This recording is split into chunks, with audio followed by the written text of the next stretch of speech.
국민권익위원회 청렴도 평가에서 충청북도와 함께 전국 꼴찌를 한 충북개발공사 사장이 전임지사 탓을 해 빈축을 사고 있습니다. 불량수소 사태에 이어 수소 충전소에서 버스가 폭발하는 사고까지 발생하면서 수소도시를 표방하는 충주시의 고민이 깊어지고 있습니다. 강제추행 혐의로 송치된 학생 수영부 성폭력 사건은 대부분 학교폭력으로 볼 수 없다는 교육청 판단이 나왔습니다. 피해 학생 측은 반발하고 있습니다. 건설과 부동산 경기 불황에도 청주 테크노폴리스 청약 열기는 여전히 뜨겁습니다. 그 이유를 취재했습니다.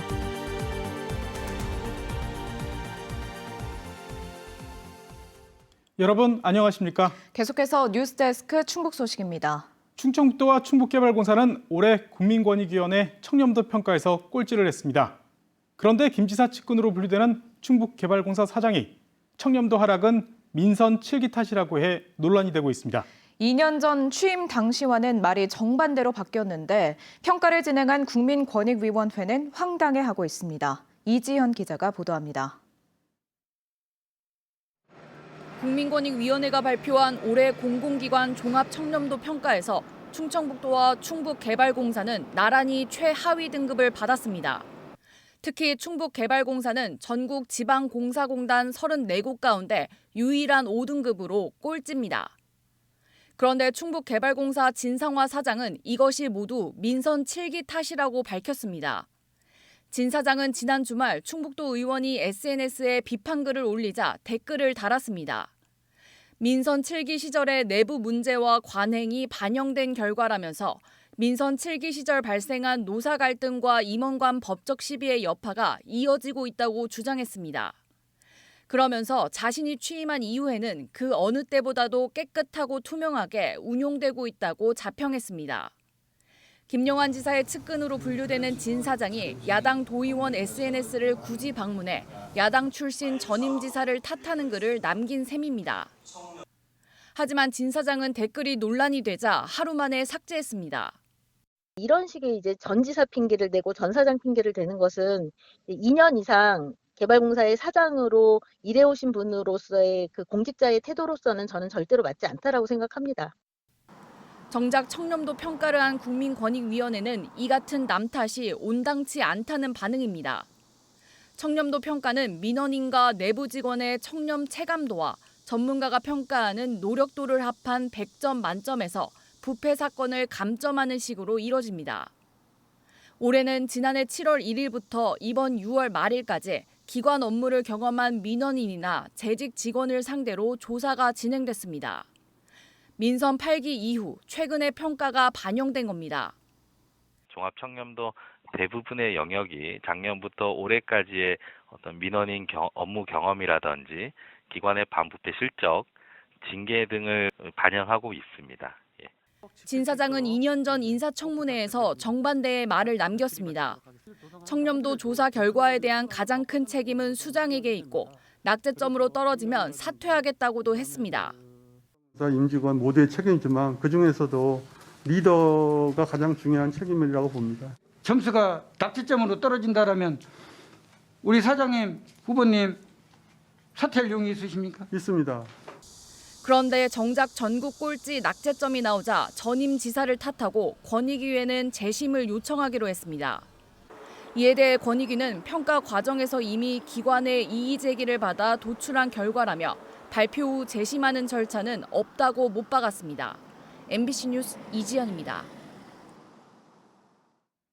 전국 최초로 대통령 탄핵 반대 활동을 시작했다는 국민의힘 박지원 충북도의원이 여론의 문매를 맞고 있습니다.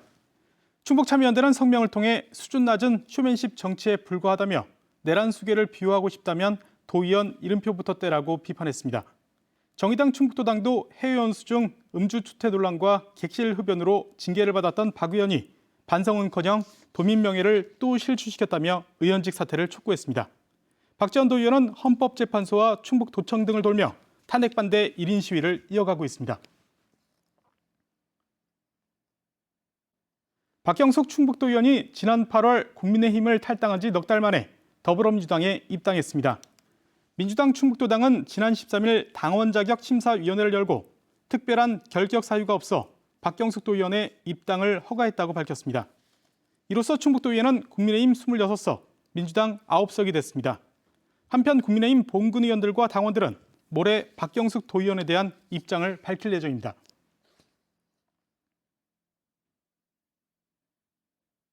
수소 충전소에서 발생한 폭발 사고로 수소 도시를 표방하는 충주시에 비상이 걸렸습니다. 당장 수소 시내버스가 모두 멈춰섰고 단 한 군데 남은 수소 충전소에는 운전자들이 몰려 혼란이 빚어지고 있습니다. 이승준 기자가 보도합니다. 수소를 충전하고 충전기를 분리한 뒤 버스 시동을 걸자 폭발한 시내버스. 충전 중에 수소가 폭발한 것이 아니라 충전 뒤 부품에서 이상이 있던 것으로 추정됩니다. 충전이 26km 완료됐던 걸 확인했고 충전까지의 정상적인 상태를 또 확인했습니다. 차량 내부에서 발생한 문제이기 때문에 그 차량 내부의 구조적인 문제는 저희가 답변을 할 수 없습니다. 그러나 수소 전기차 운전자들의 불안은 커지고 있습니다.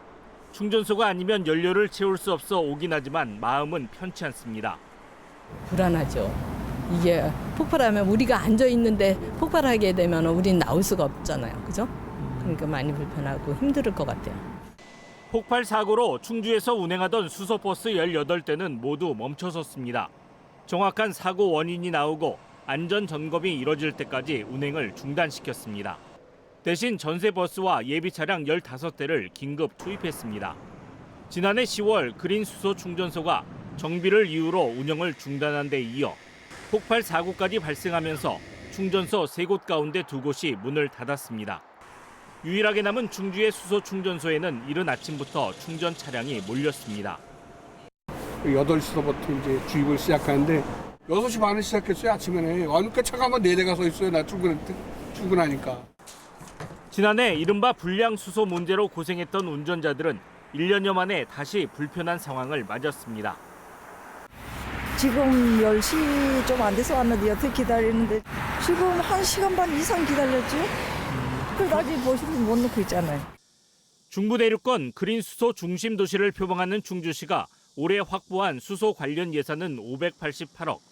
수소 충전소 부품 국산화와 수소만을 사용하는 발전기 개발, 시험평가센터 구축 등 대규모 사업들입니다. 여느 도시보다 수소 관련 사업 유치와 인프라 구축에 앞장서고 있지만 이딴 사고에 당혹해하고 있습니다. MBC 뉴스 이승준입니다. 충주 학생 수용부에서 발생한 성폭력 사건에 대해 교육당국이 경찰과는 정반대의 결론을 내려 논란이 되고 있습니다. 경찰이 가해 학생 5명 모두를 미성년자 강제추행 혐의로 검찰에 송치했지만 충주교육지원청은 대부분 학교폭력으로 인정할 수 없다고 판단한 겁니다. 이에 따라 가해 학생들에게는 서면 사과와 교내 봉사 등 경미한 처분만 내려졌는데 피해 학생 부모는 말도 안 된다고 분노했습니다. 이초원 기자가 보도합니다. 지난달 충주 지역 학생 수영부에서 초등학생 1명이 다른 초등학생과 중학생, 고등학생 등 5명에게 여러 차례 집단 성폭력을 당했다는 의혹이 나왔습니다. 올해 1월부터 9월까지 전국대회와 전지훈련 숙소에서 최소 6차례 성폭력을 당했다는 내용입니다. 경찰은 지난 17일 피해 학생이 주장하는 특정 시기에 같은 방에서 성적으로 학대한 혐의를 인정해 수사를 마무리했습니다. 중학생과 고등학생 등 2명은 검찰에 송치했고 만 14살 미만이어서 촉법소년인 3명은 법원 소년부로 보냈습니다. 그런데 교육청 학교폭력심의위원회에서는 정반대의 결론을 냈습니다. 가해 학생 가운데 초등학생 2명은 학교폭력이 아니라고 했고 고등학생 1명과 중학생 2명은 일부 혐의만 학교폭력으로 인정했습니다. 피해자가 주장한 성폭력 18건 가운데 12건을 학교폭력으로 인정하지 않았습니다.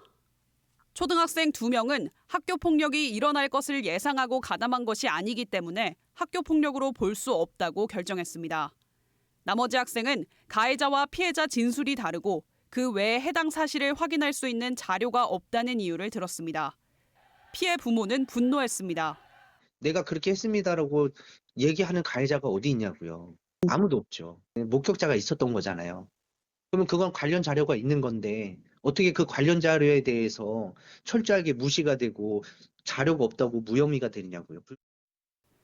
학교 폭력으로 일부 인정된 사안에 대해서도 고등학생 1명에게는 구호 처분 가운데 가장 낮은 서면 사과를, 일부 혐의만 인정된 중학생 2명에게는 그 다음으로 낮은 교내 봉사를 명했습니다. 충주교육지원청은 공정성과 전문성이 확보된 심의위원들이 내린 결정에 대해 따로 언급할 이야기는 없다고 밝혔습니다. 피해 학생 부모는 교육청 결정에 대해 행정소송에 나서기로 했습니다. MBC 뉴스 이초원입니다. 12.3 비상계엄 사태와 관련해 군인에게 요건과 절차를 갖추지 않은 명령을 거부할 수 있게 하는 군인복무기본법 개정안이 국회에 발의됐습니다. 더불어민주당 이현희 국회의원은 상관의 명령이 위법한 계엄 혹은 내란에 해당된다고 판단되는 경우 군인에게 거부권을 주고 그에 따른 불이익도 받지 않게 하는 법 개정안을 대표 발의했다고 밝혔습니다. 이 의원은 군이 내란에 동원되는 역사가 다시는 반복되지 말아야 한다며 취지를 설명했습니다. 12.3 비상계엄 여파로 충북 소비 심리가 팬데믹 수준으로 꽁꽁 얼어붙고 있습니다. 한국은행 충북본부는 12월 소비자 심리지수가 88.3으로 지난달보다 10.6포인트나 하락했다고 밝혔습니다. 코로나19가 대유행한 2020년 3월과 글로벌 금융위기가 닥친 2008년 10월에 이어 충북본부가 통계를 작성한 이후 세 번째로 큰 하락폭입니다. 현재 생활 형편과 향후 경기 전망 등 6개 지표가 모두 크게 하락했습니다. 한국은행 관계자는 팬데믹 때나 볼 수 있었던 이례적인 하락폭이라면서 정치적 불확실성을 원인으로 분석했습니다. 건설과 부동산 경기 불황이 이어지고 있는 요즘이죠. 그런데 이런 상황 속에서도 불구하고 충북에서 활기를 띠고 있는 곳이 있습니다. SK하이닉스 등 대기업 입주가 확정된 청주 테크노폴리스 일대인데요. 분양가 상한제가 적용되다 보니 수요자들이 몰리고 있습니다. 보도에 허지 기자입니다. 공동주택 공사가 한창인 청주 테크노폴리스 일대. 4개의 주상복합과 9개의 공동주택 아파트 13개 단지를 갖췄습니다. 정주세대 11,000여 가구 인구 2만 9천 명을 목표로 건설됩니다. 청주 테크노폴리스는 SK하이닉스와 LG생활건강 등 대기업이 입주를 확정했습니다. 부동산 불황에도 유독 역주행 양상을 보이고 있습니다. 지난 8월부터 잇따른 3개 아파트 분양에선 청주 내 1순위에서 77대 1을 기록하고 계약이 마감된 곳도 등장했습니다. 마지막 주상복합 아파트 분양을 앞둔 이 건설사도 직장과 주거가 가깝다는 직주 근접을 최대 장점으로 내세우고 있습니다. 경부고속도로나 중부고속도로도 이미 접근성이 굉장히 뛰어난 위치에 있는 택지개발지구라서 구청지역이 완공되는 시기가 되면 이 도로망과 철도망이 어우러지는 공공택지 개발로 분양가 상한제가 적용된 만큼 비교적 고분양가 논란에서 자유롭다는 것도 실수요자는 물론 투자자들까지 끌어모으고 있습니다. 그러나 분양가 상한제로 채산성 악화를 우려한 건설사들은 인테리어 자재 등에서 전보다 유상 옵션을 더 세분화하고 있습니다. 향후 꼼꼼한 점검이 필요한 부분입니다. 빨래 건조될 때까지 옵션이에요. 그 옵션에 따라서 집값 차이가 많이 상승할 수가 있기 때문에 그 소비자들이 유의해서 선택하셔야 됩니다. 내년에도 예상되는 부동산과 건설 경기 불황에도 다양한 기대를 안고 역주행하고 있는 청주 테크노폴리스. 최초 아파트 입주 6년이 지난 현재 중학교 신설이 최근에서야 확정될 정도로 아직은 생활 기반을 더 갖춰야 한다는 요구도 동시에 나오고 있습니다. MBC 뉴스 허지입니다. 음성군이 폭설 피해 응급복구에 투입할 예비비 14억 원을 긴급 편성했습니다. 피해 시설 철거에 적지 않은 시간이 소요될 것으로 예상됨에 따라 필요한 장비와 인력을 구하는 데 어려움을 겪지 않도록 예비비를 집행하기로 했습니다. 또 자원봉사자와 도시농부 등 복구 인력을 신속히 파견하고 재난 폐기물 처리 용역 계약도 서둘러 추진한다는 방침입니다. 전국 공무원 노동조합 충북지역본부가 오늘 기자회견을 열고 부단체장 낙하산 인사를 중단하라고 촉구했습니다. 이들은 지방자치법에는 시장과 군수가 부시장과 부군수를 임명한다고 돼 있지만 충청북도가 관행을 내세워 낙하산 인사를 지속하고 있다고 말했습니다. 또 정당하게 시군과 1:1 인사 교류를 하지 않으면 투쟁에 나서겠다면서 도청 정문과 서문에서 1인 시위를 시작했습니다. 음성군의회가 지난 7월 의회 내에서 항의한 음성노동인권센터 관계자들을 업무방해와 감금 등의 혐의로 경찰에 고소했습니다.